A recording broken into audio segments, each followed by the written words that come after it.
Congo Austria News, toujours plus haut. Kena Nigeria te, na kina ko to semena ko Nigeria te, mais bande ko na utango na de ba mwimboka oyo. Parce que ba eli biso ba biloko bele ba fétiche, ba biloko bele yawa ba kiriki ba biloko bele kotiawa, ba mbruyema ya makasi. Iza uti pa bande kwana. C'est pourquoi ba congolais ba tika nzamba ya solo balanda mouvement ya bande kwana. Yo za serviteur ndenge nini, ubanda kotanga bible bando tongo tipoko. Ça dit aux faux serviteurs, bien la dîme. Vraiment dans l'église chrétienne le chemin du salut, les gens ne payent pas la dîme. Le parcours, votre espace, le parcours, un espace qui vous parle de l'homme congolais en général, peu importe les domaines, de l'homme politique, de l'homme de Dieu, de l'homme culturel, de l'homme sportif. Le parcours parle de parcours de tout Congolais qui excelle dans n'importe quel domaine. Tenez, on peut toucher des cordonniers, on peut toucher des plasticiens, on peut toucher des artistes, peintres, sculpteurs, on peut toucher n'importe qui dans ces pays. Notre cher beau Congo. Mesdames et messieurs, pour aujourd'hui, nous avons pour vous un homme de Dieu, le révérend pasteur Richard Kamou. Un homme de Dieu avec qui on va essayer de fouiller dans son parcours. Pasteur Richard, bonjour. Bonjour. Bonne santé. Santé Zamala. Église chrétienne, le chemin du salut.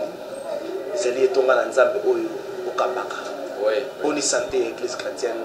L'église chrétienne, ils allaient couvrir malade, ils allaient en bonne santé, santé spirituelle comme physique, tout, ils ont qui des malades pour l'église chrétienne, le chemin du salut. Tout le bail de Zouami Bongo na avenue Luanga, numéro 3815. Oui, oui. Voilà, la commune à Kinshasa. La commune à Baombo, précisément à Kachendolo, va bien amener bon marché. Bon marché. Pasteur Richard, tous ont la vie. Pasteur Richard, botami wapi, ma parents, kombo na ya bomwa na pezaka Richard yango koli na ngoto, ndekaka bato bakoma ko changer kombo na Congo yo pour changer Congo. Té vraiment, ezali kombo ya bomwa na o peza baboti ba pesa na vraiment. Kombo na ngai Richard, non izaka Richard Kapiamba. Kapiamba so balobi Kamu ezali abréviation ya Kapiamba Mulangala. Bachina moko c'était ma kezali kombo la makasi, bachango Kamu. C'est-à-dire, on sait Kapiamba Mulangala Richard.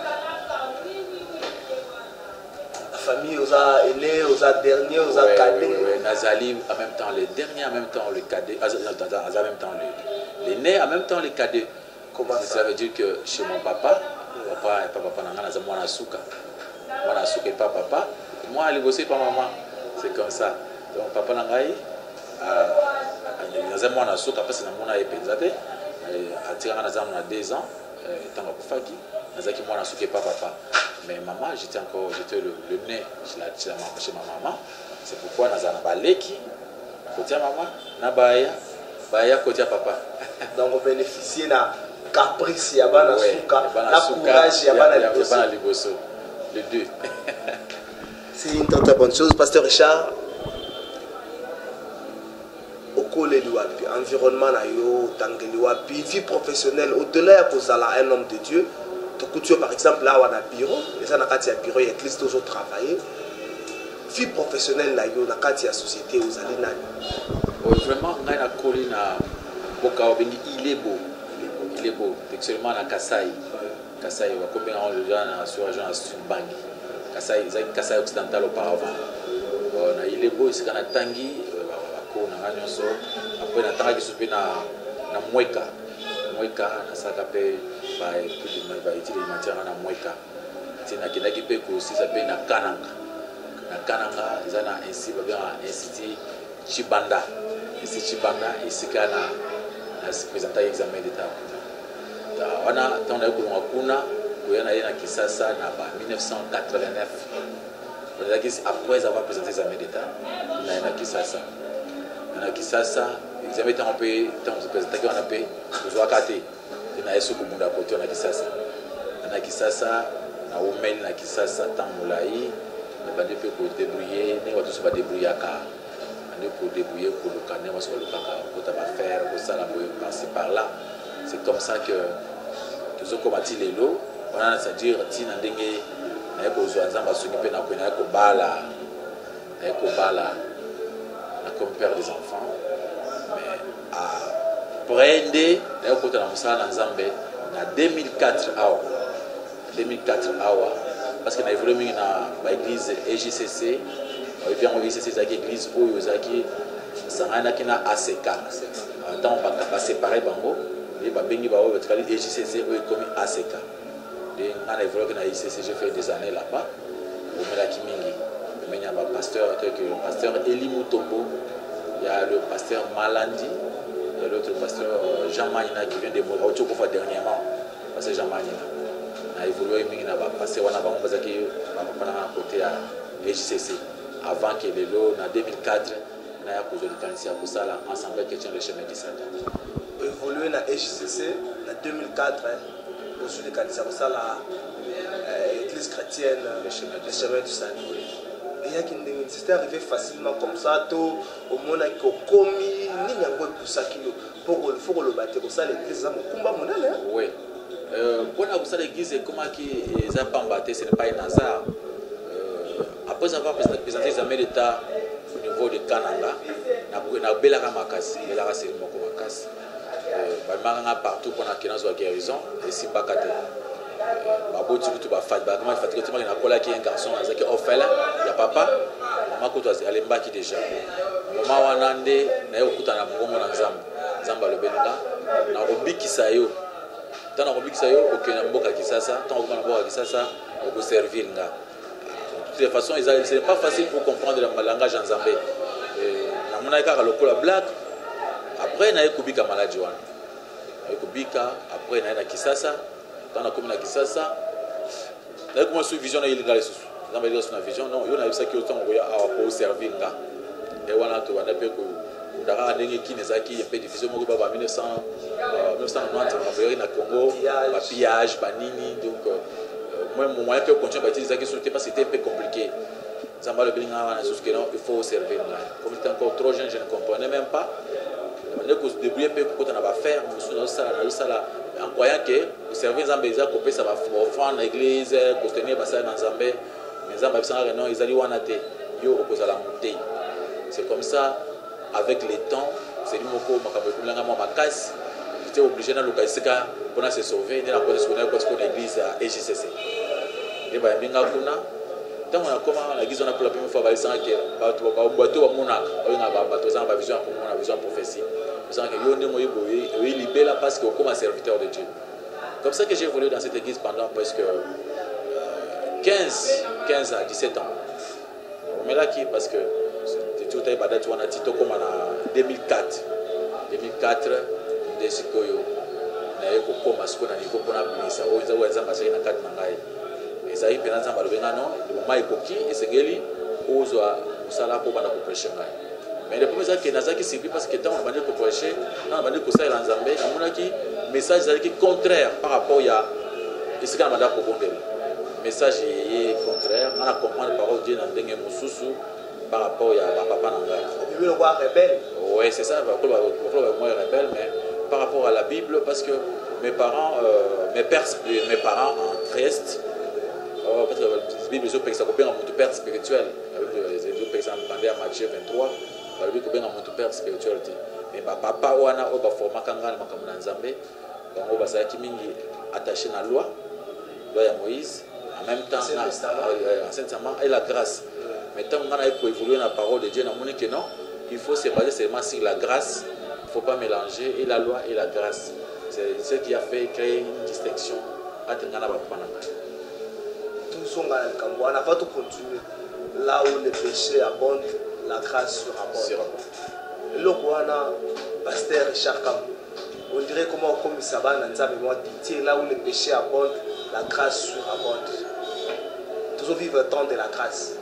Moi, dans sa comme il est tangola, pas là où le péché abonde, la grâce surabonde. Yo, en tant qu'homme de la grâce, lecture de nos enfants par rapport à Kambwa. Oui, il besoin clair. Là où le péché abonde, la grâce surabonde. C'est-à-dire, grâce à Zambé, ils allaient penser sans mesure.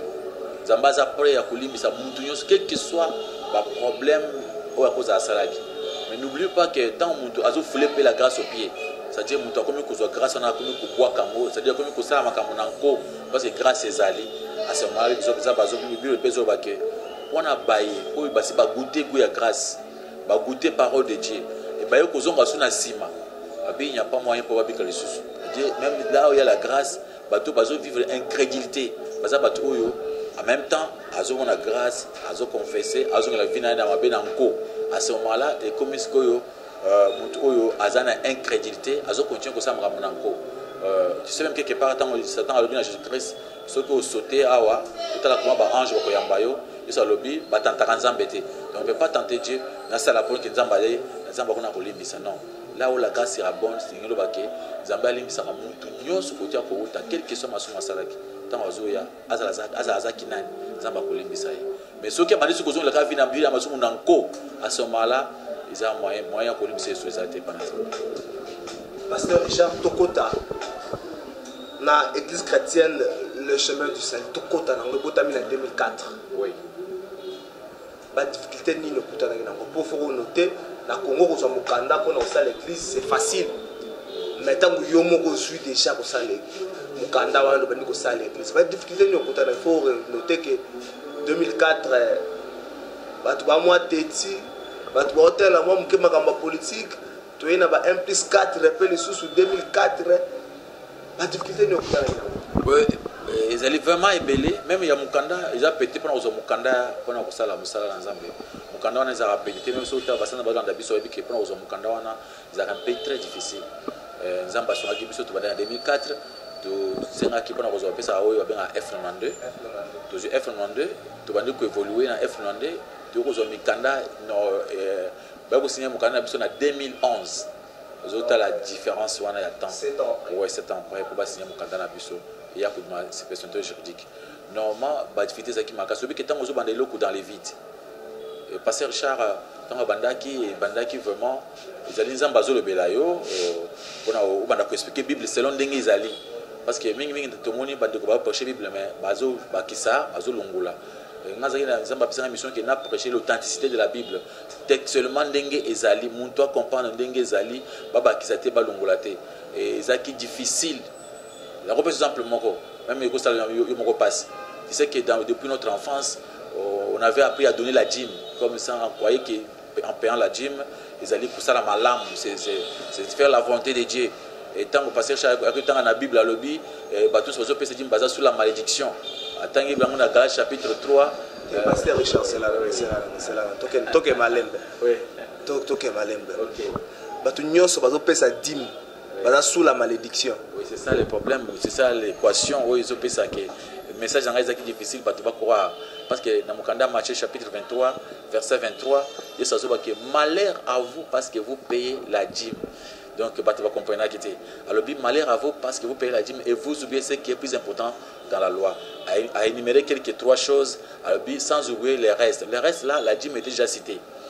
Après tout le monde, ceux qui ont Galate, on demande de kokima loi nyonso parce que les lois doivent permettre de tout des païens basambel.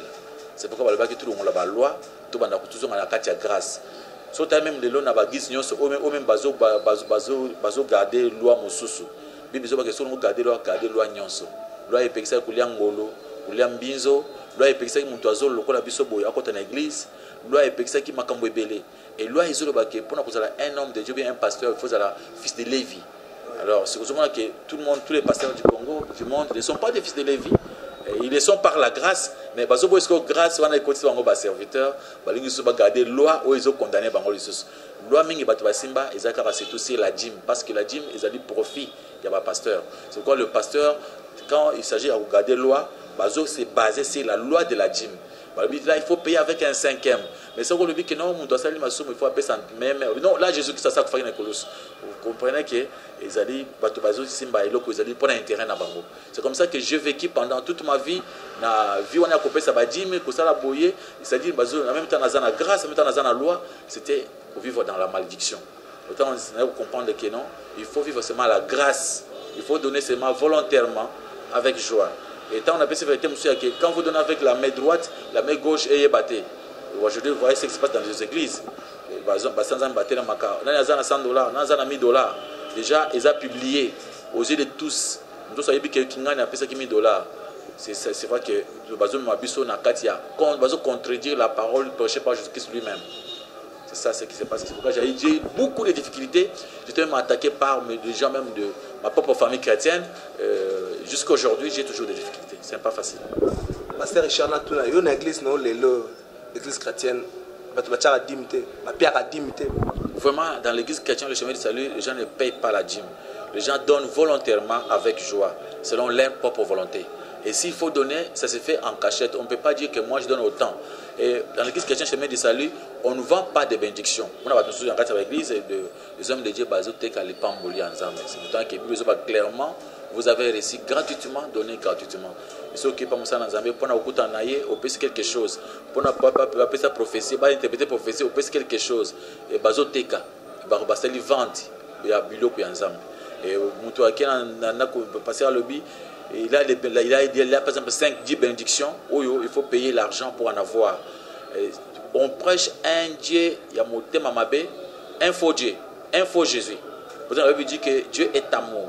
Si vous avez d'après vous, vous devez poser la question, si Dieu est amour, à combien la place de l'église où vous va vendre des bélés? Jésus-Christ a zaliwana, a na mapambuli 10. Après, on a mapambuli à 5 000 $, 1 000 $, le pambuli moko. D'après vous, celui qui donne 1 000 $ à l'église, il est déjà béni.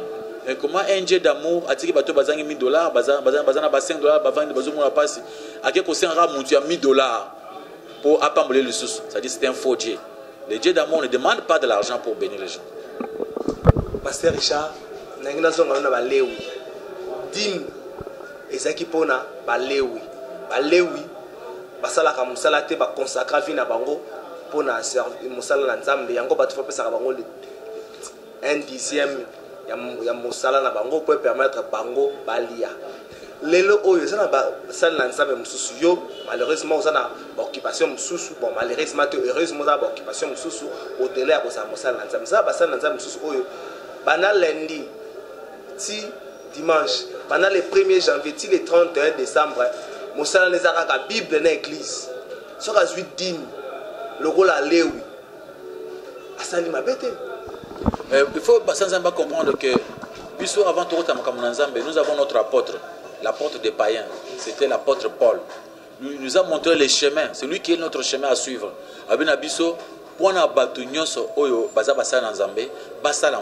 Lui-même travaille, l'apôtre Paul. Il travaille avec ses propres mains. L'apôtre Paul,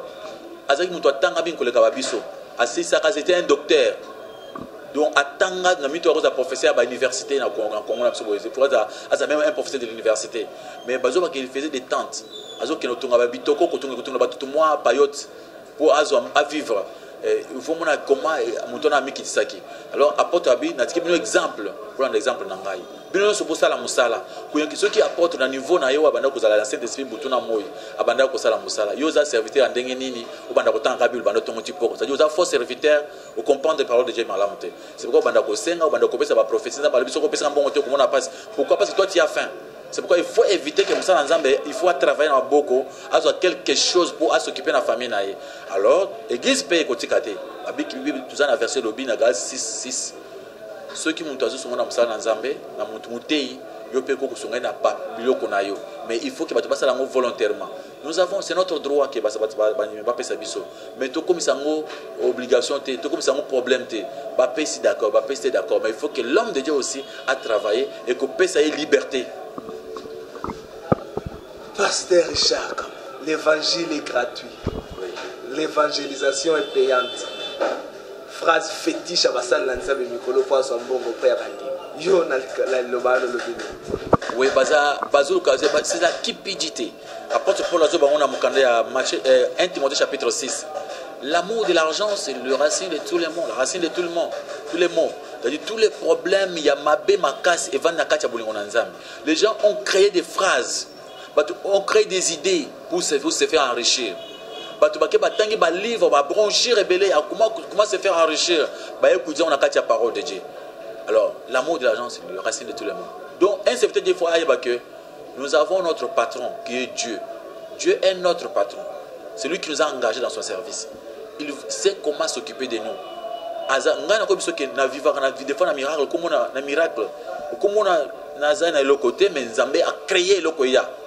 Comme on a même Mundimi na Sengiete, Zambé moko a simbi motema na ye, aïe moko ko pesa pas ça c'est pour vous. comment non Nzamba si moto na kopesa yo. C'est comme ça, il faut tika makambo Nzambe ça mandenge wana. Le temps il va ko créer ba phrase moko boyo muni évangile boy. Non. Alors ceux qui par exemple Nzambe aye kolo musana ye achaka bambongo na pona musana ye kende liboso. Zomo lelo ba mission ba commis pona ko yemba ta mwa Nzembo boy. Nzamba pese ngolo ya ko yemba soko yembi bato bazo sera moins onction. A changer face à comme pona boko ta $10, pona boko ta $20. Au moins que baby sima monanzam. Baby sima monanzam. Pourquoi? Parce qu'il fallait ba chanter ba tika ba yemba gratuitement. Tant ba to bakoya, studio Zambongo. Studio Zambongo. Tant ba chanter la zo yemba, ayembi gratuitement. Au komuna na sima ko yemba le bino, vous pouvez quand même faire quelque chose soutenir nous na kati ya musala oyo na bolingo na nzambe. À ce moment-là, mon doigt a mis $, soit il a payé ça, il a c'est grâce à un à payer. Ou il a $2 à payer. Ou il n'a rien à bénéficier gratuitement. Mais ceux qui ont déjà pour un droit d'entrée $10. Au moins que quand il était comme une église pour qu'on ait droit d'entrée, comment? On a une église. Tu vas toucher à peine à passer à tout temps la Bible, alors droit d'entrée dans l'église. Tu payes aussi autant d'argent. C'est pourquoi ça est faux et archi faux. Ceux qui chantent la bengi bateau, la parole de Dieu, ayembi gratuitement. Parmi bateau, on a ça offrande volontairement. Au moment que ça va aider, ça peut nous aider que bateau sur bazar, azana mbongote, azana passi, azana poussa le bananzamba, à vivre en face il y a chantre, on a pas être pour changer vie nae, mais yo tchekal au tchembon, c'est-à-dire mon boulot est côté ma case, c'est la cupidité, l'amour de l'argent et quoi ici ma cambonion so, bateau sur on Dakar, pour servir l'argent. Pasteur Richard, au moment où on a un problème dans l'église de Christ na Kinshasa, on a un gros bundisa l'église chrétienne le chemin du salut. Oui, c'est ça. J'ai eu ces combats depuis que j'ai commencé. J'ai combat ma casse avec de grands, soi-disant des grands dans cette œuvre. Moussala Nzambe, Babano comprendre, parce que va comprendre qu'ils m'ont ils ne peuvent pas changer. Le cas façon sur ça, mais je sais une chose que ceux qui ont Nzambe, ils m'ont combattu là. Dieu m'a protégé de toutes les façons. Ça fait presque plus de 10 ans que je suis dans les médias. Dans les médias, suivi parce que Mingi n'a pas de belé, mais les autres m'ont fait sa raison. Parce que tant que la vérité au Kala, c'est difficile pour le Bango. Le parent tant le Bango, ils 2004 ans, il y avait des patients dans le Bango sur le Bango, mais tu as Koloba. Même pour avoir pour passer Mikanda, c'était un peu compliqué. Passer Mikanda, non. Pour passer Mikanda, il faut qu'on a Baninga Moussoua. Non. Baninga Moussoua, Baza, Bazatabata, Libanda, il y a parole de Dieu. Il n'y a pas moyen de marcher avec eux. Pays n'a plus de pays, mon copain, pays, liberté, il y a côté, il y a Malobananzam, Benyonso, pour payer sa liberté. C'est comme ça. Ils ont un grand combat, mais avec Dieu, c'est facile à vaincre. Pasteur Richard, on a compris, on a quinoa. On a quinoa. Il y a qui na bis au mati penza bis au esprit de vie 207 nini au mati penza bende ko moka mati bana nzamba alléluia ba mingi le bande olanga moi ba mingi na moi verset moko to mi bale Jean 3:16 amame ki bino ngo tango bando virer boko ta pembe na ville atini nzembo ba na phrase moko te bande ko ngai nazana nazo préparer séminaire moko munene bo sunga œuvre na nzambe na moi oyo bozana ngo au séminaire wana le kabi ba mususu balobaka ndeko nangana bandeko nangana zana orphelina moko boye nazo bokola bana bosunga po bana ana bazo ya kolia ba mususu bakoya pe na zando na ba wense na biso ya ba quartier aya te bino bokansa kwa osuka kana amen mais non tango bako banda boye o bo pesa mbongo ya nganiza ya Yesu peso mone ema ko so boko na poche bimisi sachet bazo chana ba fufu na ba dongo na ba ndembi. Oui, tu as vu que soit tu vas prêcher Christ, ils ont embêté. Soit tu vas tambola partout parce qu'ils ont passé au champ, prêcher à Babis. La prochaine Babis, mais. C'est un peu bon temps aussi. Oui, tu as ça dans la prochaine Babis, mais comment ils ont basé malam. Na commune Babis, na bandi ko prêcher, tu na silisi, na sengi le côté, et bah tu vas pisser plus que au bah tu vas senga. Bah tu vas ça querer. Ngam ko besoin na prochaine Babis na longo awa ki ça toujours qui de boma. Na kati Babis na so prochaine zelanzela. Tant que communiquer que pas na restaurant auto vandi na moni bato bazo ko sumira ngabilo ko kolia na komi na mboka boma na zo ba po moko bona mona bato oyo bazaka na biso na baye ko bimisa mbongo ya plus pona ko kota na côté pour basunganga na comprendre que ceux qui ozo sengate Nzambe moko akosima mitima bato pour pas sur plus mais mabe et pas bandeko parce que bandeko ba komisaka ba bebisaka valeur ce que ya biloko bazo prêcher tant au monde ko azo prêcher a prêcher malamu ti ayo ko senga wo kabelanga ndeko nanga nazangi ata transport déjà Jésus Christ déjà a commis pamba yo zangi ata transport aux hôtels yo za nzambe ni nzambe oza muntu anzala lo apôtre Paul lobi nazana nzala mena bomba apôtre Paul ata azana nzala a bombi aseka kaka mais azana nzala abi nzamba yebi ki azana nzala ba ko pesa bilo ko nzambe yebi mais basanza mitotika ko la ki ça passe na biso partout aux autres séminaires aux autres bande kuna zana séminaire bande tokoti kuna na tudala nzala kuna na ngomba pona bino peso ta bonbon asukali pourtant que bible pekisi que sokola nzala muntu ayebate ezali mambo na moko ya jina osali yo moko zamba pekisi so biso ko sala jina bayebate donc yo siko yo jina na so kuti na bis bande kuna zala jina bukabela ngai loko ezali ko pesa honte ya parole de Dieu ndio moni tant atei batu bayo kiango bakomi ko seka batu apasi obi kala tango mamingi mamoza na kati ya kisasa ezali bana ko seka ba frère batu basamela rola batu apasi batu pourquoi parce que batu bana ko senga mais tango ba frère ba comprendre bakomi ko sala misala frère azoke ko débrouiller eza malamu mingi kutia na bisi za mabete mais soko zotia na bisi ko senga bambongo pamba te bakomi ko senga bocha offrande bo pesa gym c'est ça wanza makambo ya lukoso mbongo. Pasteur Richard, Église chrétienne, les chemins du salut, ça va bandibi combien? Comment Mukolomoko David Batunaka Azara Posa Sala, recensement Batuna Moganae, Zamba Pesa et Fimbo Makas, parce qu'il y a un cas à la recensement. C'est pourquoi on a un nombre de chemins salut. Mais Mukolo Église, c'est comment on a référence, Mogobino Basal, Nanzamba Kinshasa, Takina Nigeria. Na moni église moko na 50 000 membres 100 000 membres banda okota kesa loko la triomphal mobimba poko mana chere sika pasteur azalaka okena da Nigeria na kena Nigeria te na kena ko to semena ko Nigeria te mais bande ko na otangi wana de ba mwimbo ka oyo parce que ba eli biso ba biloko bele ba fétiche ba biloko bele yawa ba kiriki ba biloko bele ko tiawa ba mbruyema ya makasi iza uti pa bande ko wana c'est quoi ba congolais ba tikanzamba ya solo balanda mouvement ya bande ko wana pour na kuchaba full na kachaba stade to Richard toujours kende na église corps de Christ mais to vandi mingi penza na église chrétienne les chemins du salut lelo oyo bana nzambe ba komi moi sceptique bana ba to bele ba kangima motema na likambo ya koyoka mateya pondengo le ba pasteur bele ba tengami bakomi komona on dirait débat ya wera na jibe ko mape ya bango na salaki plein boye nga na tunseki église na ngai nga église na ngada bijou ya ngada boye balongwe na mateyo penze fo memela bana nzambe batu bakoma ko longola ma confiance wa mateya nini bongi to ila bana nzambe na minute yo po bazongela nzela nzambe ngana lobali kamoko tango église de réveil bandaki tango ba muzaidi na bale baso beta ka mbunda ya pamba télévision kutu te. Mais le Banzambe, on dirait à l'époque, il y a apôtre Paul et Panzanaki, Mboka Mobimba, Congo Mobimba. Mais les lots télévision, il y a ni téléphone, il y a mais valeur, il y a le Banzambe, quoi. Message ni c'est comme la bande ensemble dans Congo. Banzambe va comprendre que Yesu le baki na suka na Matthieu 24. Alors, tant on va poser la question pour un signe attendre de la fin. Prenez garde que personne ne vous séduise, pas qu'on s'abinote. Car plusieurs viendront sous mon nom disant que c'est moi qui suis le Christ et ils séduiront beaucoup de gens. Batobele bazar na bazar ba faux prophète baye. Baye le lot avec fasté ba média ba nini ba sala makambo ebele pour na ko détruire le peuple de Dieu.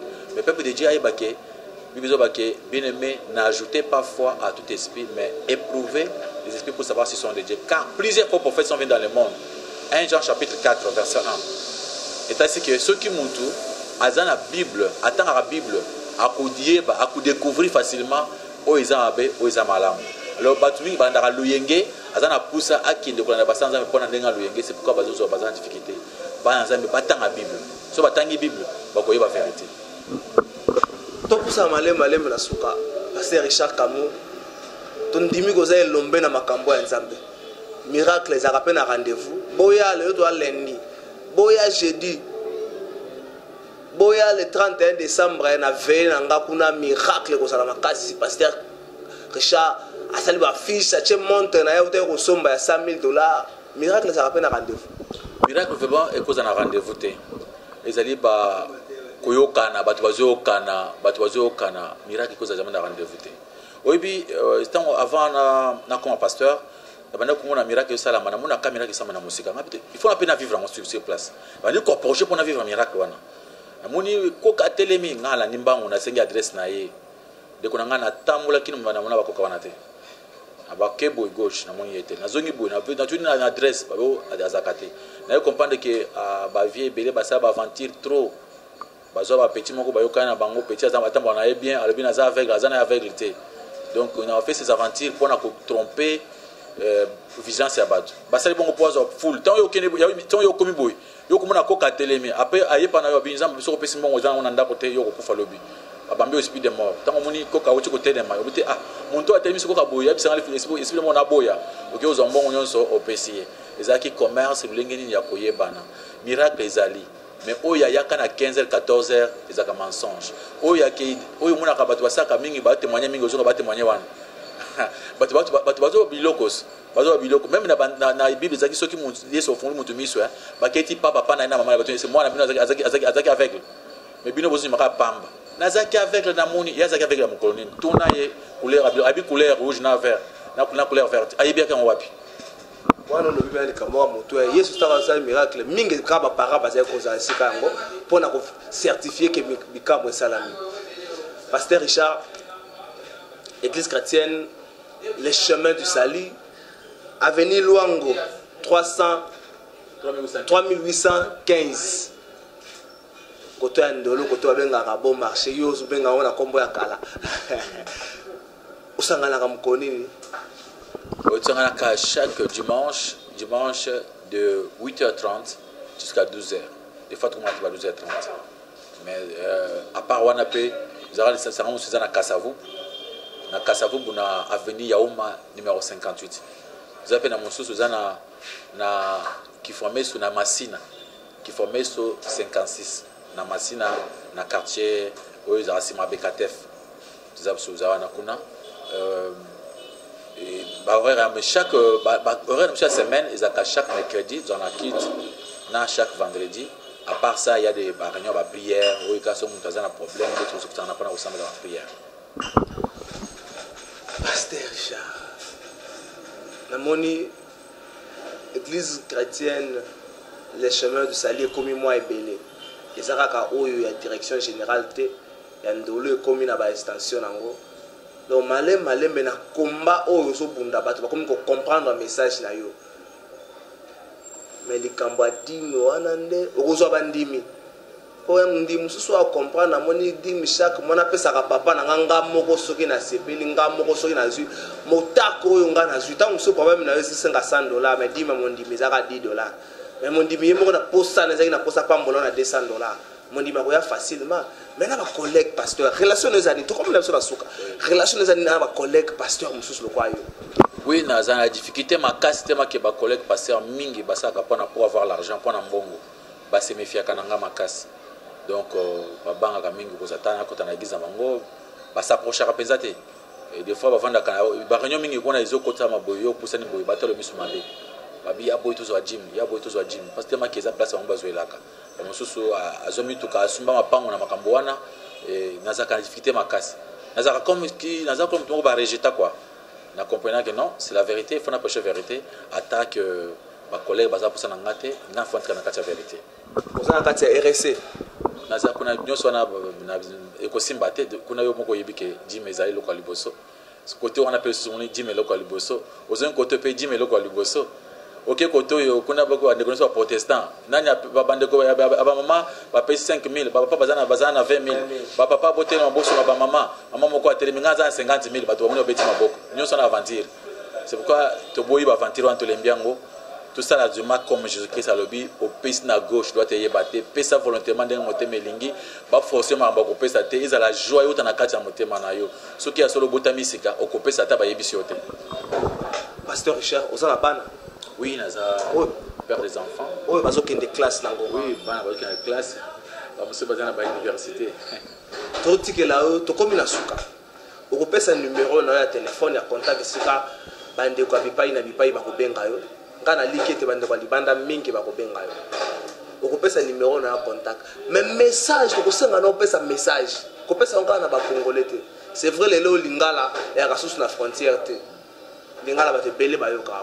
kopesa okala Congo mais particulièrement message nous appelle na ba Congolais pour na ngonga oyo ndenge to sulanga na yo awa bana mususu ba enseigner ba bengani bango na ba école liboso ba enseigner ba no beka grève boye na bino ba occuper bino mais le penga ba enseigner bo koti bango mo ba ko bimisa bino mboka na biso même à l'époque ya bana Israël na Égypte to yebite soni makamba boye ya laki kana otikela au micro yo le roi mosal na nzambe pesi ba coordonnées adresse à Facebook email numéro de téléphone parce que ba reçoit mon pesi message mon repé na bana nzambe.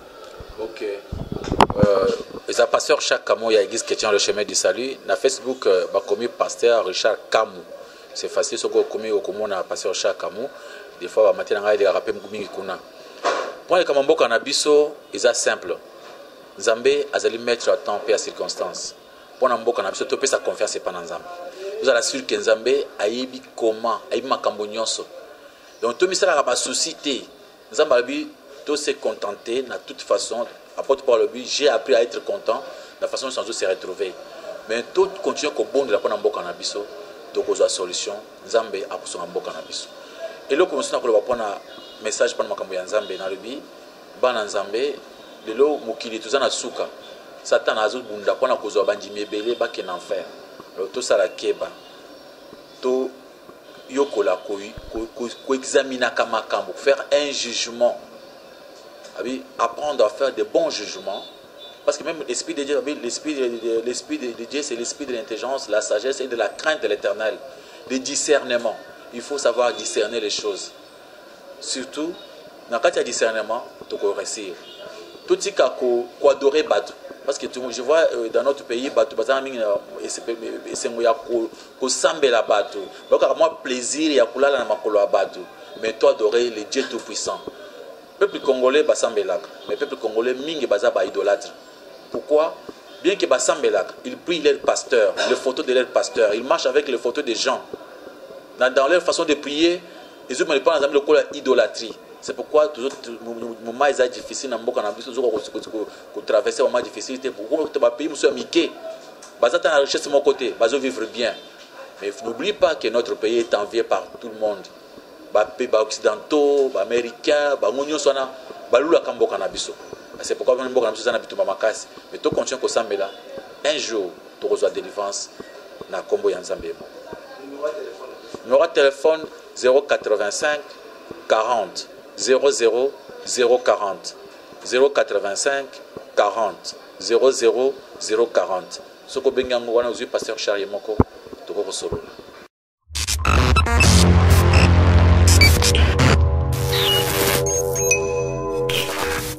Congo Austria News, toujours plus haut. Vous voulez tout connaître de l'actualité de la République démocratique du Congo? Vous souhaitez être au courant des dernières nouvelles à propos de l'Autriche? Sans jamais perdre de vue l'actualité internationale? Alors Congo Austria News est fait pour vous.